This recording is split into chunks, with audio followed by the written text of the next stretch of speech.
It's 22 till the hour here in the Imus Wayne program. It's 20 minutes till the hour. Please welcome to the program Peter Kiernan, the author of American Mojo and Becoming China's Bitch, former Goldman Sachs guy. Good morning, Mr. Kiernan. How are you today? You know, I'm good. You know what's really disturbing is that we have you on. I think this sounds to me like you're in a power rotation of guests on the program. That means people we have on every 2 or 3 weeks or a month or so. And I have to be reminded every time who you are. That's not good. I mean, it's my problem, but I apologize for that. That's all right. I'm sort of Teflon. I just slip right out of your memory. Don't worry about it. But you're a terrific guest, and I tell Bernie that every time you're on. Well, thank you very much. It's always a pleasure to be here. Let's hope you're good this time. No pressure. You were at Goldman Sachs, right? A million years ago, yes. Back when Alexander Hamilton and Burr had their duel, that's when I was down in Wall Street. Pretty long time ago. Wow. Oh, I was going to ask you if you knew Ted Cruz's wife, but I didn't. No, she came. I left 15 or 16 years ago. So can't help. What do you think about what's going on Wall Street? You know, it's a big boy market. Oil is really the key thing to watch. People are freaked out about China, but frankly, I don't think anybody listening here has a single share of Chinese stock. So it's more what's going on in oil and gas and mining that people should be concerned about. And concern, explain that to me a little bit. Well, here's what's going on. I mean, at $100 a barrel, there's an old saying in an oil patch, at $100 a barrel, oil is everywhere and probably a few thousand feet underneath the chair you're sitting in. And when you take $100 oil at the same time that interest rates are 1 or 2%, that's a dangerous cocktail. So people build, drill. Now, we're pretty good at this. So we're producing right now about 9.25 million barrels a day in the United States. We're good at this. We're really good at this. Now, Saudi Arabia is pretty good at it too, and so is Russia, and so is Kuwait, and so a lot of other places. But once oil started to fall, as it started 18 months ago, it was over $100. It's about $27 today, which is an unbelievable crash. Normally, people slow down on the drilling, slow down on the production.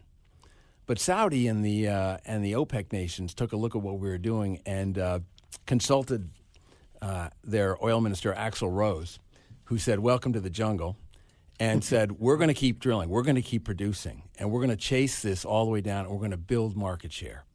So what's happening today, and we're 3 years into this process, Iman, is that we're making a lot more oil than we need. The supply exceeds the demand by more than 1 million barrels a day. And so that's causing oil prices to fall out of bed. Does this ever change? It'll change at some point, won't it, or not? It will. You know, one of the things people keep asking is, who's the sheriff in this town? And the answer is there isn't a sheriff. So long as people want to keep producing, oil's going to keep going down. Now you have people like Iran who've been out of the market for a long time. And back in the 70s, they were a huge player. Iran used to be good in the 70s for 6 million barrels a day, and they've been pretty quiet. They're restarting. They don't care whether oil is cheap. They want to get back in the big game. And they have, frankly, so many fields that need to be developed that outside the United States, they've turned into an entrepreneur's candy store. And so Total in France and a lot of these other people are going to sink a ton of money into Iran.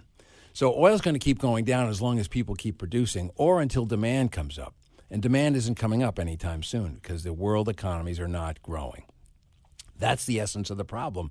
Even though people want less oil today, we're still producing more. And that's going to go on until somebody goes broke. And I think a lot of somebodies, particularly in the United States, are going to go broke. And that'll slow things down. But we have to, this is one of those battles that takes months, not days or weeks, to work itself out. With gas prices being as low as they are, unemployment is that an accurate figure, that 5%? No, I think, you know, one of the things, the thing that frustrates me a great deal is that people keep reporting about the jobs. Here's how many jobs we created. Here's how many jobs are this week. But the most important ingredient is left out, Iman, which is the market value of the job. A job at a restaurant is not the same as an engineering job, but we reported on them as if they're all the same. But real unemployment is well above 5%. And there are a lot of people who are dying for more work. And not just more work, better jobs. We've been very good at creating low-level, entry-level jobs that don't pay sustainable salaries.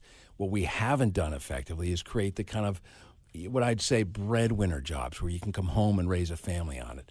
And so we're kind of kidding ourselves by saying, oh, yeah, look at the jobs we're creating, but they're not the same quality jobs. You're a Guns N' Roses fan? Is that why you used to actually Roses I do fan? like some of their music, I have to say. I like Welcome to the Jungle and some of the other songs, yeah, very much. You ever been to a Guns N' Roses concert? I have. I have 4 kids, and so I've been dragged to every kind of concert you can imagine. I've been to Spice Girls. I've been to them all. So Well, they're going to get back together. They're going to be at Coachella. that's what I hear, and at least one of my daughters is planning to go, and we'll see. I think Slash is a huge talent. I haven't heard Axl's voice in a while. It used to be pretty strong. I don't know if he's got it or lost it. I'm just not current on him. But the old stuff was great. Well, do you like Trump? I do like Trump. I think Trump is the best I've ever seen at touching the raw nerve. And somebody said it really well. It's not so much that there's a grain of truth in what he says, but there's certainly a grain of accuracy. So when he says to Jeb Bush, you're low energy.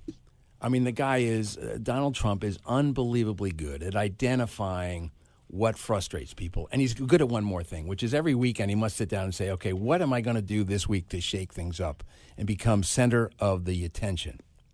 I've never seen a campaigner, even some of the great ones like Clinton, who is better at seizing center stage again and again and again, and he's going to come at you in ways that you never expect. I'll give you an example. When I have not seen this film, but I hear the Benghazi film is very moving, very powerful, and everyone has been sort of wondering, how's this going to affect the Hillary campaign? Well, only Donald Trump goes out to Iowa and says, rent out a couple of theaters, and give free popcorn and invite people to come in for free to watch the movie. And so what you get from Donald Trump is, sort of battle moves that you've never seen before. He's like he's like one of these desert foxes. He plays the game in ways that are totally unexpected. The thing that occurred to me is when somebody asked him about the nuclear triad, he didn't know what it was, but he doesn't. But I'm thinking he doesn't have to know what it is. Because he's smart enough to hire somebody who does know. One of the things that he doesn't know how to build buildings either, but he knows who to hire to get to do it.